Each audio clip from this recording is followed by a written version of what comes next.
Radio Ciudadana presenta México y sus historiadores, episodios y personajes de nuestra historia en voz de sus investigadores. Conducen Elsa Aguilar Casas y Pablo Serrano Álvarez.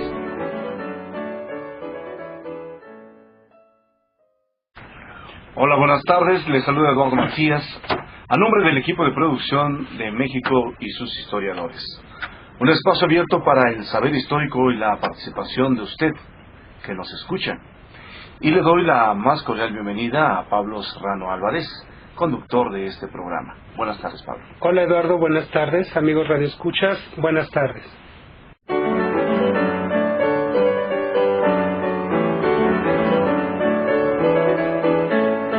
El pensamiento de Ricardo Flores Magón contribuyó de manera relevante a la tradición liberadora en la que participan muchos de los intelectuales del siglo XX en Latinoamérica.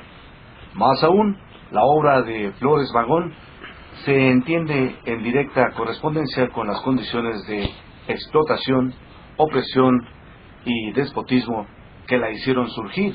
El día de hoy conversaremos con don Fernando Sertuche sobre este tema.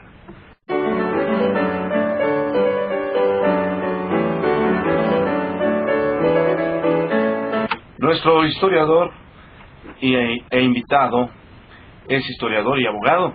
También es licenciado en Derecho por la UNAM y realizó estudios de posgrado en Metodología Histórica en el Colegio de México.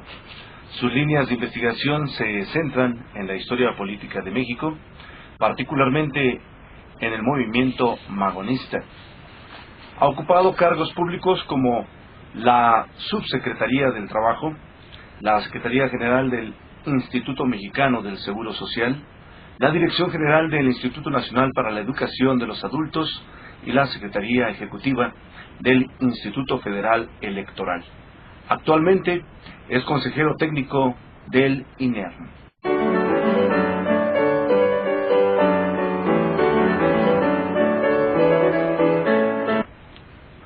Es autor de más de 10 obras de análisis histórico, social y político, con énfasis en la Revolución Mexicana y sus protagonistas, entre las que destacan Una visión de México, Textos históricos, Ricardo Flores Magón, El sueño alternativo, Luis Cabrera, Una visión de México e Historia y justicia social.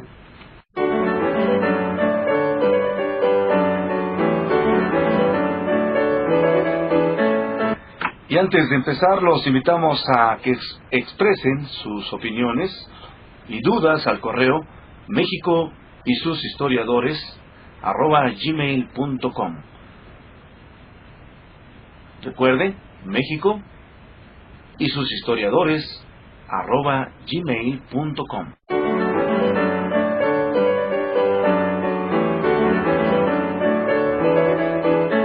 Además, nos puede marcar a los teléfonos de cabina 5604-8229, 5604-7926, la da sin costo 01800-670-1680. Y recuerden que tenemos un excelente regalo para usted que nos escucha. En esta ocasión, Una visión de México de Fernando Sertuche, a quienes nos contesten la sencilla pregunta que Pablo formulará en unos segundos. Adelante, Pablo, muy buenas tardes. Gracias, Eduardo.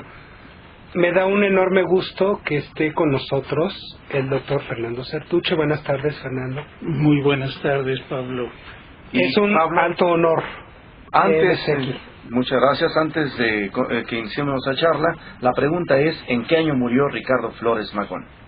¿En qué año murió Ricardo Flores Magón? Para que se ganen los libros Una visión de México de don Fernando Sertuche. Fernando, ¿qué significado tiene para la historia de México, para la Revolución Mexicana, lo que nosotros denominamos como magonismo? Primero, sí que quiero agradecer a ti tu generosidad de invitarme a este tan prestigiado programa que tú conduces y haberme distinguido esta tarde de estar ante ti y con tu auditorio. Gracias, Fernando. Ricardo Flores Magón de quien hablaremos esta tarde, sí tiene, en mi opinión, la enorme claridad de establecer un balance en sus 22 años de lucha, de 1900 a 1000, hasta el momento en que fallece. Sí, ya ibas a responder. Fallece. Él tiene 12 etapas fundamentales. La primera, y que ha quedado tan perdurable, es que él encabeza, él dirige, él comanda un movimiento de combate, de lucha ideológica y de lucha real en contra de un régimen tiránico que ya había sobrepasado sus cualidades y estaba hastiando y estaba degradando las condiciones de vida del pueblo de México. Ricardo Flores Magón es quien estructura un movimiento no solamente real, sino de una forma de pensamiento que ha perdurado y de la cual podremos hablar tal vez posteriormente, y encabeza desde el año de 1905, en el cual desde los Estados Unidos de Norteamérica estructura un partido, el Liberal Mexicano, y confiere el deseo y la ilusión de que por cualquier medio se tiene que derrumbar, se tiene que cegar, tiene que finalizar el régimen de Porfirio Díaz. Además de ser un movimiento pionero, eminentemente revolucionario en las ideas, en la propuesta, las ideas de Ricardo Flores Magón se expresan claramente en una sociedad que está hastiada, que está harta. ¿Cómo es que germina este conjunto de ideas de don Ricardo Flores Magón? Él, en unión de su hermano mayor y otros abogados, en el año de 1900 fundan un semanario destinado a describir, a dejar testimonio de los abusos, de las infamias y de la vileza de un poder judicial también ya corrompido por el ánimo de proteger a los poderosos y desdeñar y desamparar a los débiles. Es entonces que fundan un periódico legendario, esta publicación llamada Regeneración. Lo hacen pues en el momento en que ya el régimen porfirista está ingresando a una tarde cronológica, una tarde histórica, y entonces se dedican en esta publicación, como lo he dicho, a descubrir toda la corrupción de un poder. Pero como una consecuencia natural, los propios editores de Regeneración advierten, se dan cuenta, pueden testimoniar que esos abusos y esa infamia proviene también de una estructura nacional, la del poder ejecutivo nacional y de las autoridades locales, los gobiernos de los estados, y aquella figura que tú también conoces, que son los jefes políticos que mantenían su dominio sobre una pequeña zona de municipios y que establecían desde luego un abuso incesante y que va quedando en las condiciones de vida de los proletarios, de los trabajadores del campo, que eran la mayoría de los asalariados, si se les podía llamar, a quienes no recibían sueldo en efectivo, sino había un mecanismo, un sistema de tiendas en las cuales tenían derecho los jornaleros del campo en estas tiendas llamadas de raya para poder conseguir un poco de alimentos y de telas para no morir de hambre, y establecían los dueños de las haciendas y de los latifundios una fórmula de un permanente endeudamiento de los trabajadores del campo, y lo mismo pasaba con los trabajadores de la incipiente industria y de las casas particulares. Oye, Fernando, estas ideas, esta protesta que hacen en Regeneración, ¿prende de inmediato? ¿En qué lugares del país prende a partir de la publicación del periódico?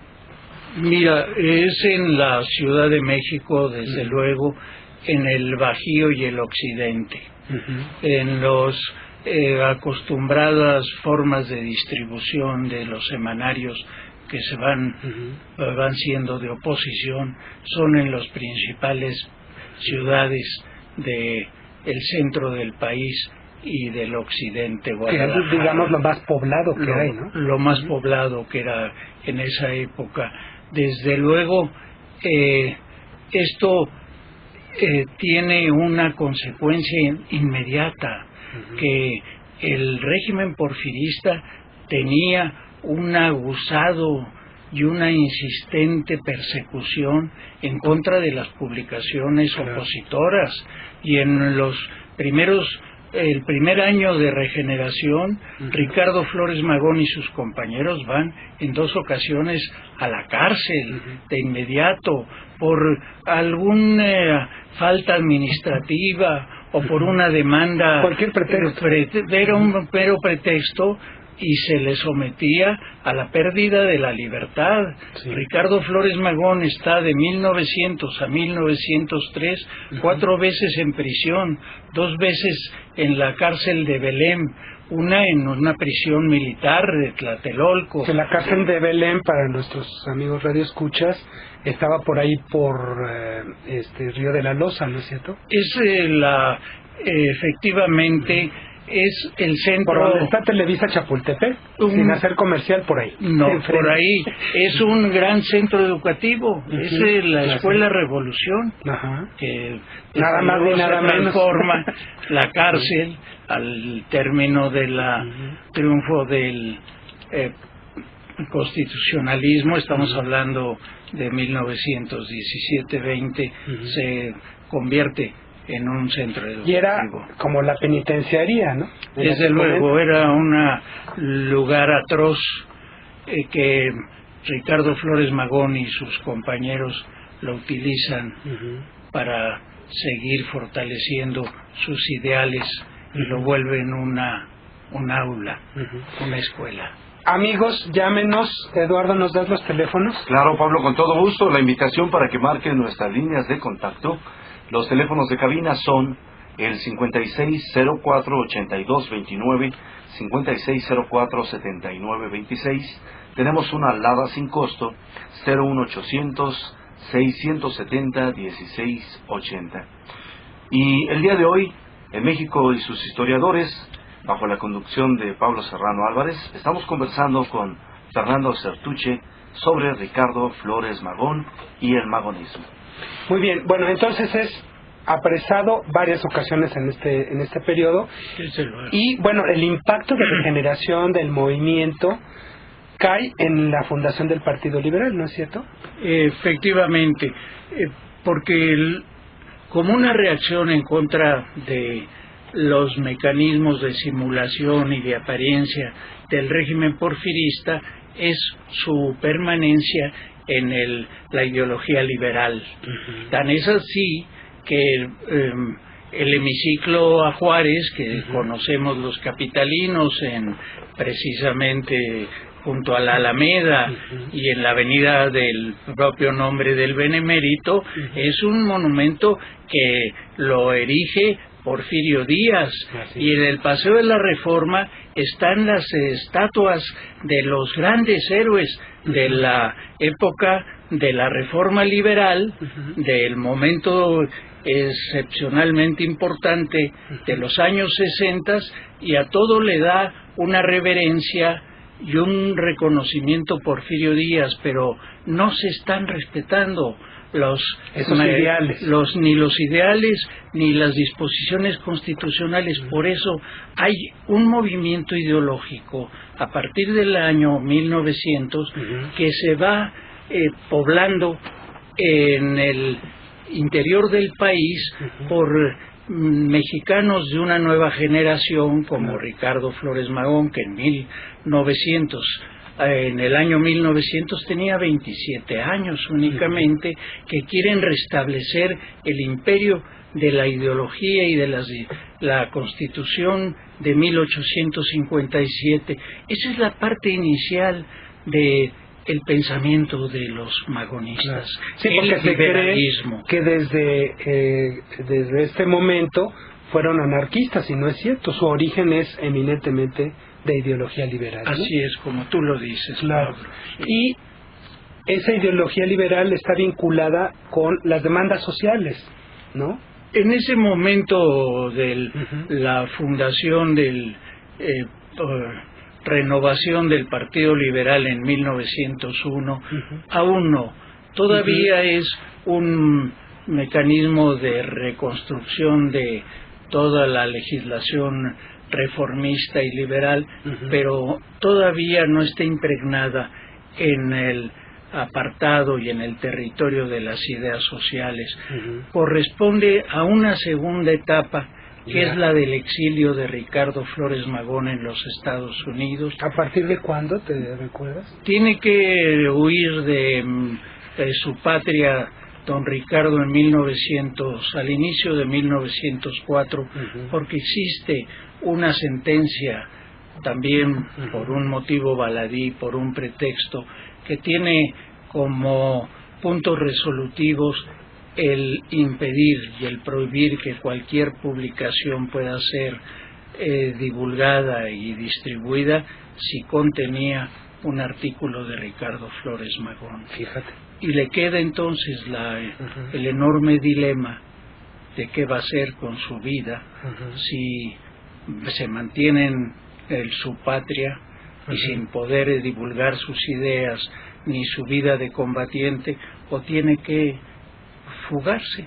y se tiene que ir pues a los Estados Unidos de Norteamérica en enero de 1904. Por eso la vida de don Ricardo ya perdura en el país vecino sin poder regresar a su propio país. Pero sin embargo ahí mantienen la lucha o el movimiento, ¿no?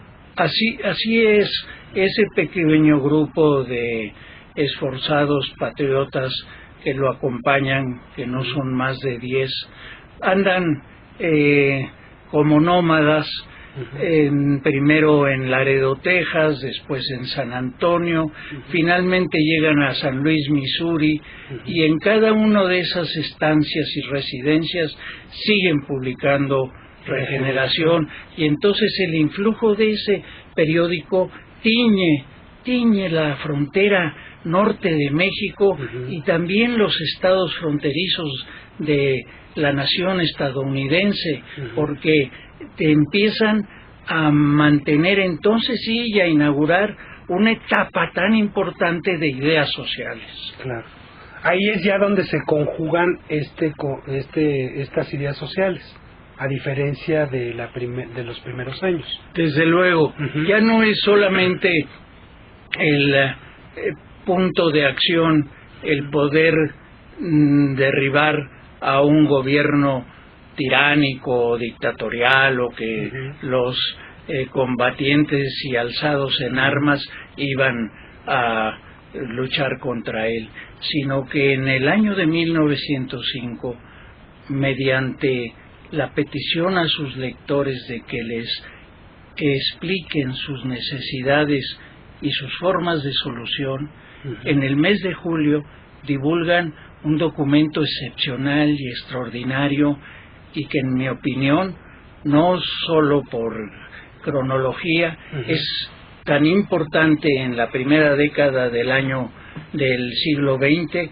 ya que van a dar un programa impresionante con 52 artículos que determina las necesidades políticas, sociales, económicas, y también ofrece la solución. O sea, ya es un programa más estructurado a lo que se tenía anteriormente.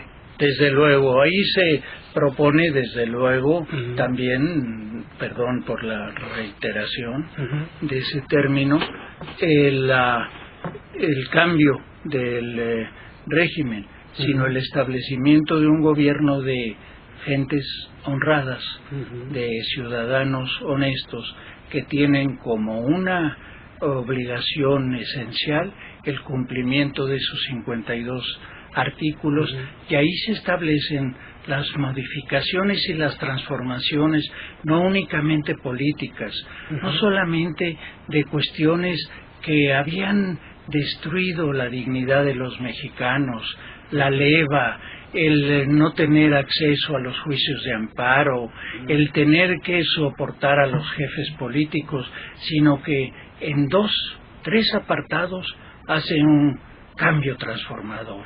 Primero, en la educación, en la que postula e insiste los magonistas en que tendrá que ser la educación laica, la educación apartada de cualquier credo religioso, sino que tendrá que constituir el sitio donde se pueda formar y donde se siembren las ideas de hombres libres, igualitarios, dignos.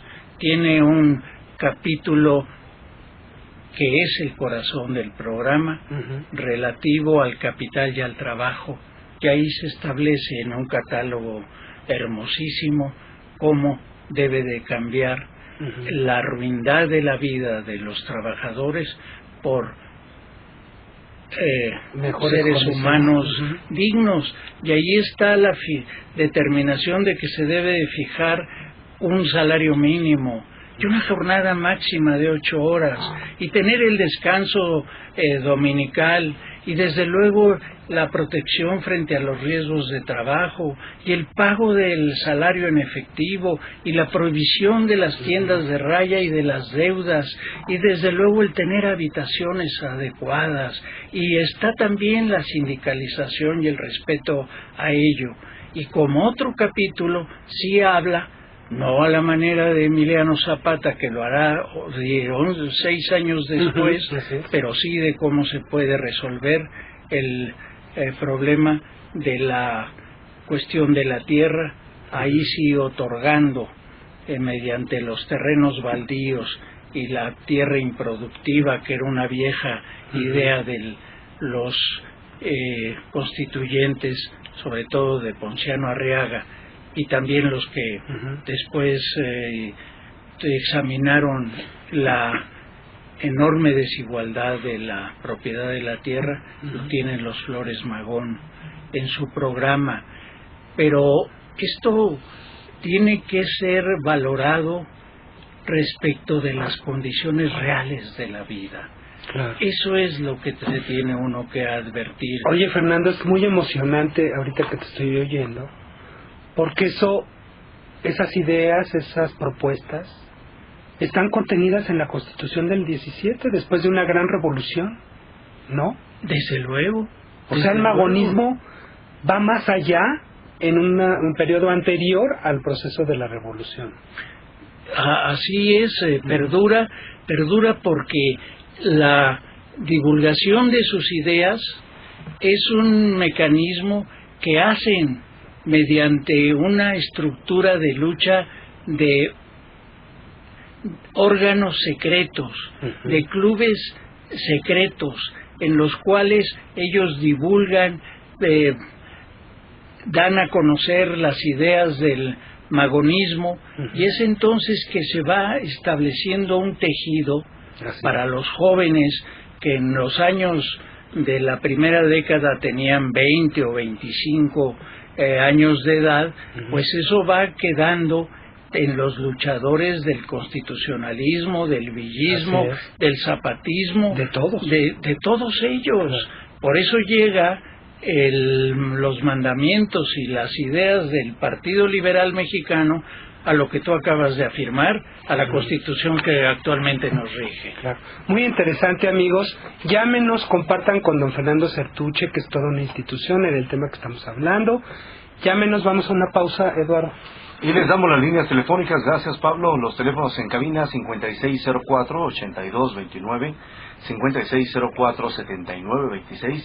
Tenemos una alada sin costo 01800-670-1680. Vamos al corte de estación, regresamos aquí en Radio Ciudadana. México y sus historiadores, voces expertas para dar respuesta a todas tus preguntas sobre nuestra historia. Jueves, 16 horas, por Radio Ciudadana, 660 de AM.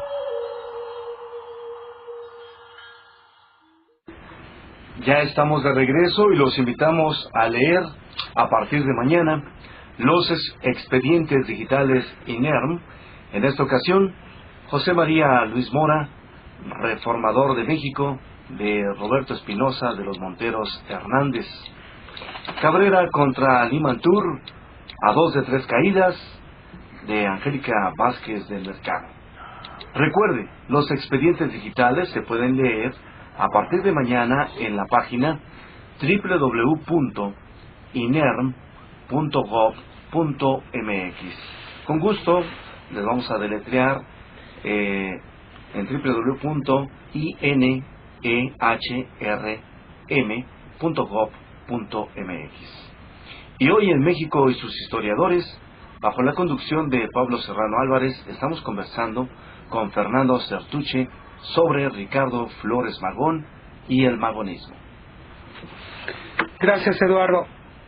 Bueno, antes de continuar con la entrevista, también les recuerdo a nuestros amigos radioescuchas que el próximo miércoles tenemos otro foro académico del INERM con el tema de los 90 años de la paz villista, que vamos a abordar ahí el tema de la rendición de Villa y cómo vivió Villa después de la rendición. Y bueno, va a estar un cartel de historiadores muy bueno, como el doctor Pedro Castro, como una descendiente de Villa, que es historiadora y que es doctora en historia, que se llama Guadalupe Villa, y nuestro director de investigación, que se ha especializado en temas del villismo, que es Carlos Betancourt, el próximo miércoles a las 18 horas en Plaza del Carmen 27 en San Ángel. Vayan, va a estar muy bueno el foro, un par de horas escuchando esta historia, pues suena muy bueno en este periodo vacacional, ¿verdad? Fernando, entonces este magonismo, con este programa de 52 puntos, pues es pionero de todo lo que pasó después, en la revolución, en la convención, en la constitución, en la posrevolución y más allá. Es muy actual el magonismo.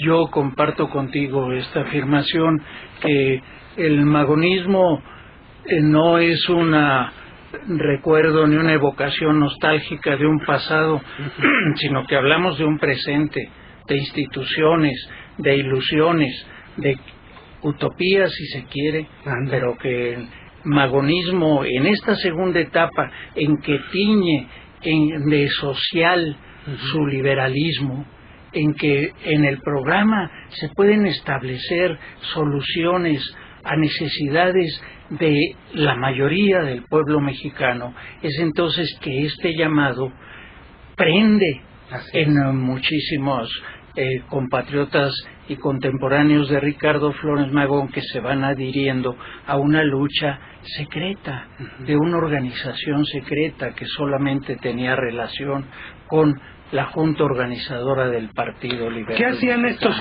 clubes a nivel de... se organizaban, eran clandestinos, sí, se reunían? ¿Qué tipo de gente iba a esos clubes? Eran clandestinos. Don Ricardo Flores Magón era el interlocutor de ellos, porque solamente le escribían como lo acabo de decir, a los directivos del partido, y entonces eran pequeños grupos que se van sobre todo se van anidando, van teniendo sus residencias en los poblados fronterizos de los dos lados, y desde luego en los incipientes sindicatos de los trabajadores industriales. Por ello, la huelga de Cananea está teñida por el ánimo y el pensamiento magonista, y desde luego la terrible masacre de Río Blanco y la protesta de los trabajadores de la industria textil, en parte semejante a la de los trabajadores de la industria del cobre, los mineros de Cananea en Río Blanco y en la zona industrial de Orizaba, son magonistas. Han constituido clubes, tienen publicaciones, lo mismo que en Cananea, porque ese es el llamado de Flores Magonismo en ese momento. La justicia social, la igualdad, la libertad. La dignidad, claro. Y exactamente eso se tiene que hacer.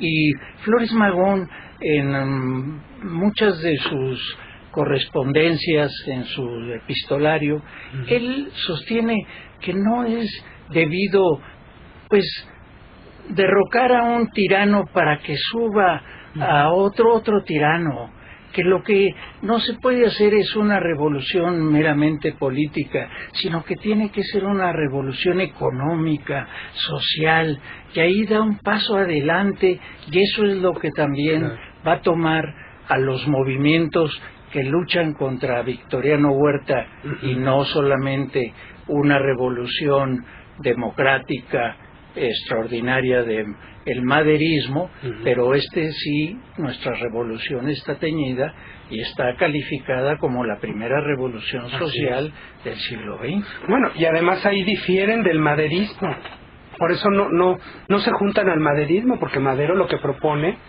es un cambio de sistema político, de hombres, a lo que se oponen los magonistas, ¿no? Sí, lo sienten que es trunco. Porque los magonistas lo que quieren es propósito. Fomentar la conciencia, la organización, para que la sociedad salga a luchar por sus necesidades, ¿no es cierto? Así es, y por eso cuando se comenta si solamente el magonismo es un anticipo, un pionero de la Revolución Mexicana, sí lo tiene uno que afirmar, pero como un verdadero movimiento revolucionario distinto, sin disminuir en nada el gran movimiento de Francisco y Madero y la revolución que finalmente derrota al Sí, digo, porque el maderismo fue una revolución política. Así es, sí. ¿no? El magonismo viene más del germen de lo social, ¿no? Y como que confluyen finalmente al final de la revolución. Como tú recuerdas, en el plan maderista, el de San Luis Potosí, ahí se dice que se va a pelear porque tienen que enfrentar un gran fraude electoral. Así es. Lo que quiere es restablecer una legitimidad del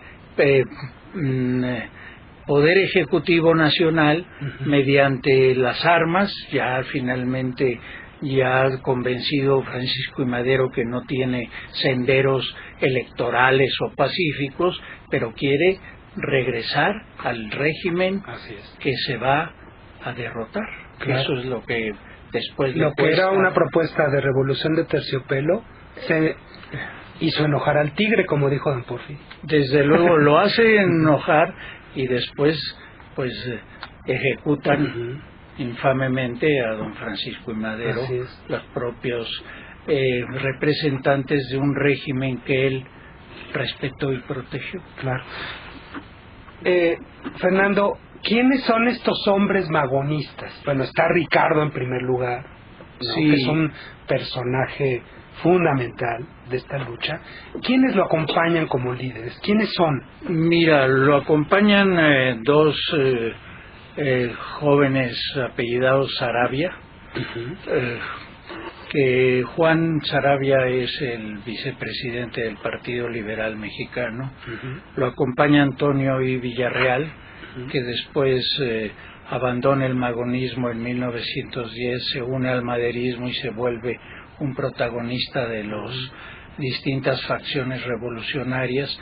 Está desde luego su hermano, el hermano menor de Ricardo, Enrique, quien ocupa la tesorería de la Junta Organizadora, y también como vocales está un héroe también extraordinario, Librado Rivera, y sin estar dentro del grupo de la Junta Organizadora, se prestigia, se revela como un gran pensador, que es Prágedis Guerrero, de quien don Ricardo decía que era el más inteligente de todos ellos. Ese es uno de los del pequeño grupo que lo va a continuar siendo su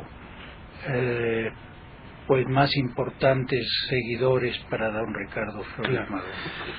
¿En qué momento se vuelven anarquistas? ¿En qué momento pasan de este liberalismo social a ese anarquismo? Porque como que en cierta historiografía oficial, Fernando, durante el siglo XX, se ha un poco desprestigiado que este movimiento magonista fue el pionero de la revolución y que permaneció como una propuesta, como un proyecto ideológico social muy importante, por el brete de que se volvieron anarquistas opuestos a todo. Hay dos momentos fundacionales para esta tercera etapa, la época, el trayecto definitivo de Ricardo Flores Magón. Públicamente es el 18 de septiembre de 1911, cuando Ricardo Flores Magón, como presidente del tan mencionado Partido Liberal, determina que se adhieren a la única línea ideológica, la única sendero de pensamiento que en la fraternidad y en la humanidad daría pie a la felicidad de los hombres, que es el anarquismo, porque ya iba a luchar de manera no únicamente en México, sino de manera, lo voy a decir a la forma que tenían en esos años, universal, de derrocar a los tres estigmas que el proletariado debería de destruir, que eran la propiedad privada, la autoridad y el clero. Y entonces ya se cambia. El Partido Liberal Mexicano pues ya no tiene tanta atención hacia lo que pasa en México, sino que ya se queda en los Estados Unidos para dar sus mensajes y sus proclamas a todos los miembros del proletariado. Pero hay otra fecha, hay una fecha anterior en la cual Ricardo Flores Magón difunde la conquista del PAN de Príncipe Kropotkin, que era el inicio del anarquismo, y lo hace en un periódico también de oposición a Porfirio Díaz, Vesper, que dirigía una mujer, y que aquí publican en español, y va quedando en el centro del pensamiento de los magonistas el que hay una verdadera tierra prometida, y esa solo la pueden cumplir con el anarquismo. Es el momento en que ya se distancia don Ricardo pues de los problemas permanentes, porque no puede regresar al país ya. ¿Y crees que este cambio un poco de visión es rechazado por la gente que era adepta al movimiento magonista? No, yo considero que también los ideales sociales, sin que tengan que destruir la propiedad privada, que es pues una aspiración que en pocos países en el siglo XXI aún la perdura. Así es. Pero y también el desdeñar y despojarse de una autoridad, pues era muy difícil, y claro, la falta de respeto a las creencias religiosas y al sentido espiritual de los seres humanos, pues los hace volver solamente guiadores ya de hombres de su generación, y sí que forman parte de la clase trabajadora, asalariada o del campo, pero ya no tienen una rostro de acciones permanentes. Comentaba hace un momento que Regeneración perdura de 1900 a 1918, que es muchísimo, muchísimo, y que los 20 años de actividad de Ricardo Flores Magón, y esto sí lo quiero resaltar, 14 de ellos viven en las prisiones, 5 de Eso es lo que Estados te quería Unidos preguntar. y 4 de México. ¿Cuál es el periplo de Ricardo Flores Magón? Porque además es dramático. Totalmente, estamos hablando de un héroe que vive en la sombra, en la clandestinidad, luchando por ideales que no puede cumplir de momento. Por eso decíamos que es un precursor. Es aquel quien tiene y emprende empresas que su realización no se va a dar en forma inmediata. Van a tener que venir tiempos venideros. Y persistente, de una manera tan incanjeable es su pensamiento, es su fidelidad a sus ideas. Eso es muy importante. Y es también una avanzada, todavía ha quedado como un protagonista extraordinario, con un heroísmo y una honestidad que nos conmueve, y que estamos contemplando a un héroe. Claro. ¿Cuál es la postura de Ricardo Flores Magón en torno a los derroteros que tomó la Revolución Mexicana? Después de que vino el maderismo, de que vino el zapatismo, el villismo, la convención, y todo se condensa en la Constitución del 17. ¿Qué postura tiene Ricardo Flores Magón? Fue un persistente crítico de la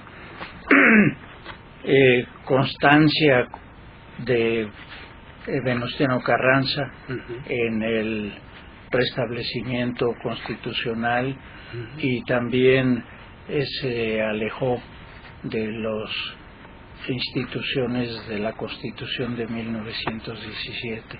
Se acercó más a Emiliano Zapata, desde luego. Y curiosamente, el lema del zapatismo, Tierra y Libertad, se lo donó Ricardo Flores Magón, ya que lo mantenía en Regeneración. Fue el último lema, Tierra y Libertad, que provenía de la lucha de campesinos rusos contra el zarismo que fue derrocado por la Revolución de 1917. ¿Cuál fue el final de Ricardo Flores Magón? Que también fue dramático. Sí, es que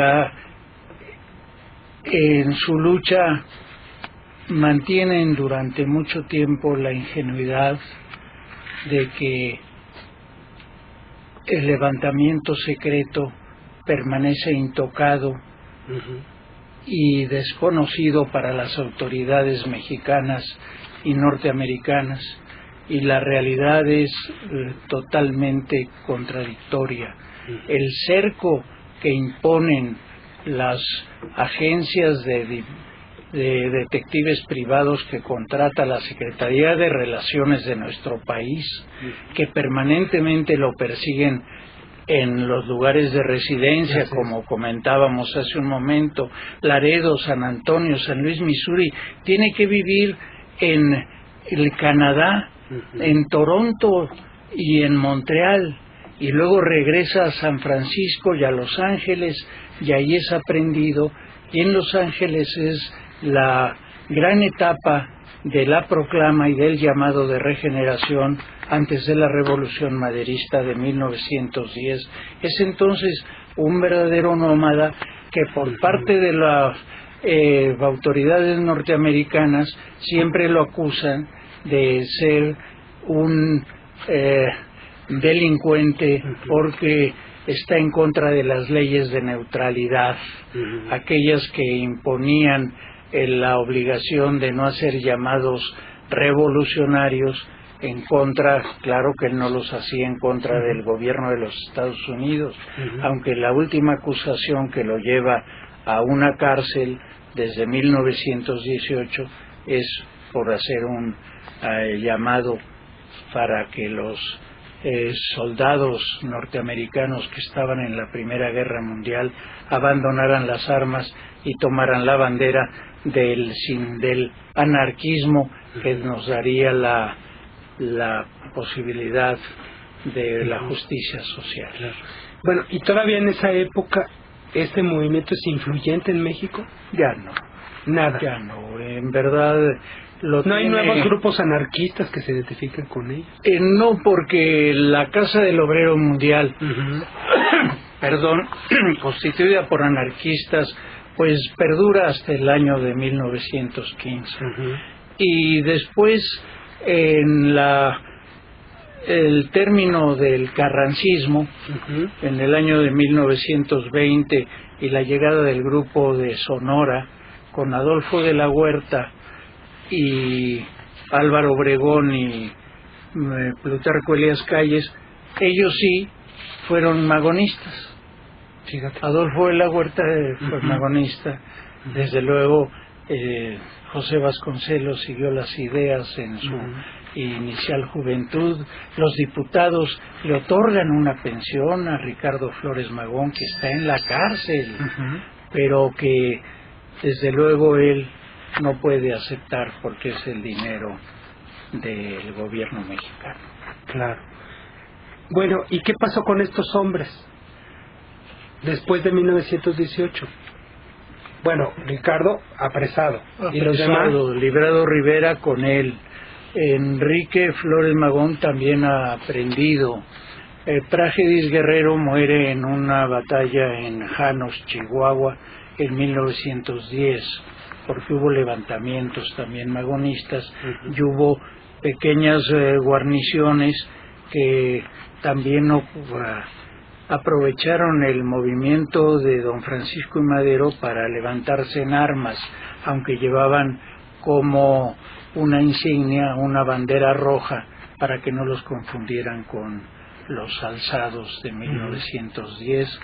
Y también de una manera muy modesta muere Ignacio Bernal, como Librado Rivera, como un empleado del estacionamiento de Bellas Artes. Fíjate. Todos mantienen su honor de hombres de pueblo, de proletarios, de compañeros, de las grandes mayorías. Y la esposa de Elvia, se llamaba, que después figura en los movimientos obreros y hasta portuarios de Manzanillo, creo, ¿no? La esposa de Ricardo sí acompaña al cadáver de don Ricardo, vive aquí algunos meses por la generosidad del sindicato de ferrocarrileros, pero después regresa a los Estados Unidos. Se llamaba María Barbús, lo usaron, estoy usando el apellido materno en este momento, sí. Don Ricardo no tuvo descendientes, solo su esposa tuvo una hija a quien el héroe liberal quiso como si fuera propia, y han quedado Flores Magón por la descendencia de don Enrique Flores Magón. Sí. Fernando, ¿cuál es la trascendencia en este centenario de la Revolución Mexicana para reflexionar acerca de la importancia del magonismo? ¿Qué podemos rescatar de este gran movimiento social? Permanecen variados frutos. Don Ricardo, con el transcurso del tiempo, levanta y siembra una extraordinaria cosecha. Lo decíamos hace un momento, en la Constitución de 1917, en el artículo 3, permanece el carácter y la naturaleza laica de la educación mexicana. Eso es muy actual. Muy actual. Desde luego está el artículo 123, como decíamos, perdón. Ahí queda el mismo catálogo de los puntos del programa del Partido Liberal Mexicano. Y algo que diré dos frutos más adicionales. Lo primero es una de las causas de la victoria del maderismo. Así es. En 5 meses se derrota al extraordinario ejército de una gran tiranía, a un colosal gobierno del héroe de la paz, porque durante los 6 años previos había habido la proclama, el reclamo, el ideal de tener mediante cualquier medio, y ese era el de las armas, y en 1906 y en 8 lo ponen en práctica los magonistas y desde luego pierden, que ayuda al triunfo del primer momento de la gran revolución mexicana, y después va permeando y va tiñendo los ideales de las distintas facciones, como se puede ver. Pero hay otra parte que está entre nosotros, que aunque no se tengan victorias inmediatas ni las puede ver, quien mantiene un ideal queriéndolo con todos sus sentimientos, su inteligencia, su pensamiento y su valor de ser humano, perdura, no se va a perder. Y ese es un ejemplo del magonismo.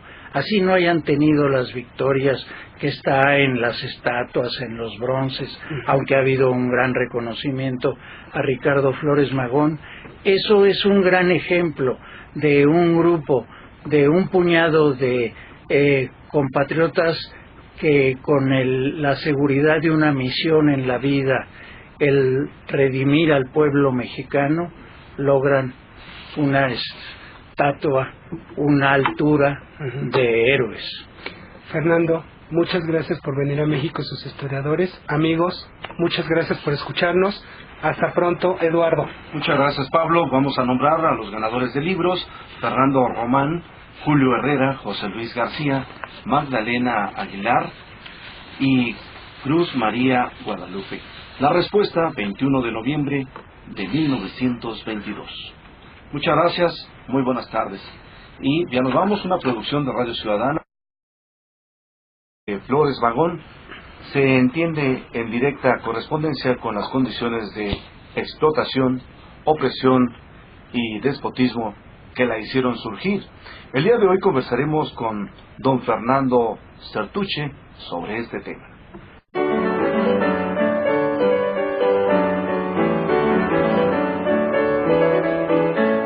Nuestro historiador e invitado es historiador y abogado. También es licenciado en Derecho por la UNAM y realizó estudios de posgrado en Metodología Histórica en el Colegio de México.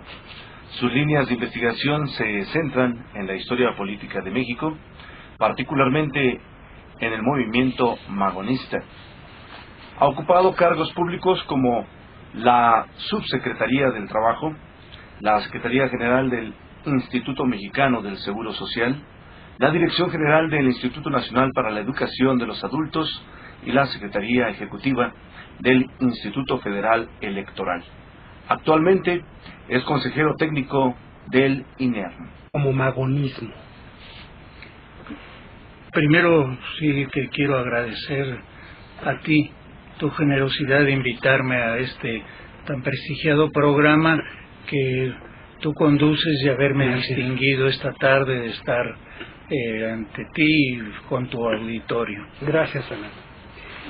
Ricardo Flores Magón, de quien hablaremos esta tarde, sí tiene, en mi opinión, la enorme claridad de establecer un balance en sus 22 años de lucha, de 1900 hasta el momento en que fallece.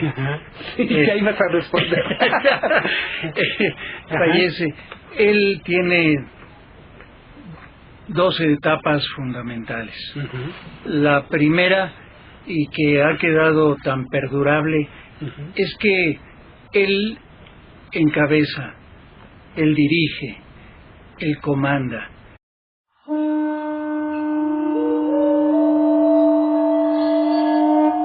Radio Ciudadana presenta México y sus historiadores, episodios y personajes de nuestra historia en voz de sus investigadores.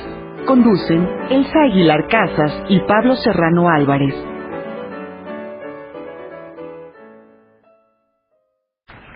Hola, buenas tardes, les saluda Eduardo Macías, a nombre del equipo de producción de México y sus historiadores. Un espacio abierto para el saber histórico y la participación de usted, que nos escucha. Y le doy la más cordial bienvenida a Pablo Serrano Álvarez, conductor de este programa. Buenas tardes, Pablo. Hola, Eduardo, buenas tardes. Amigos radioescuchas, buenas tardes.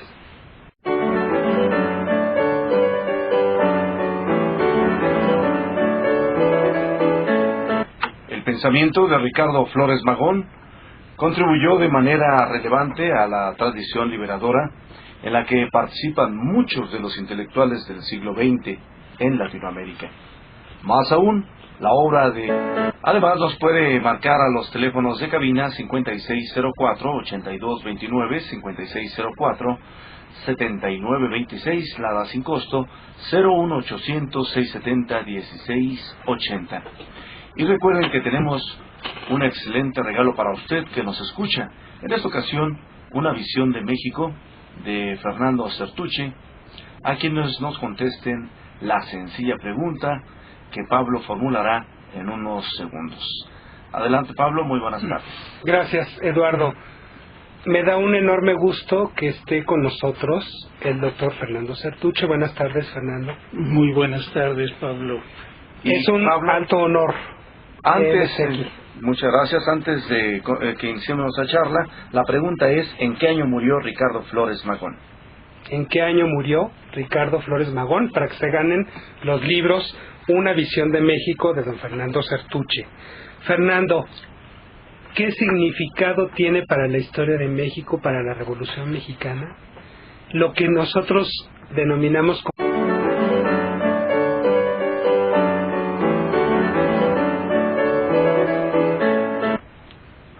Es autor de más de 10 obras de análisis histórico, social y político, con énfasis en la Revolución Mexicana y sus protagonistas, entre las que destacan Una visión de México, Textos históricos, Ricardo Flores Magón, El sueño alternativo, Luis Cabrera, Una visión de México e Historia y justicia social.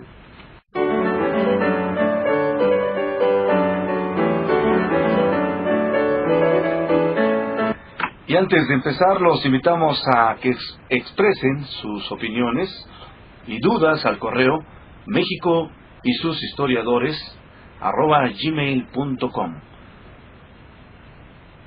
Recuerde, México y sus historiadores @gmail.com.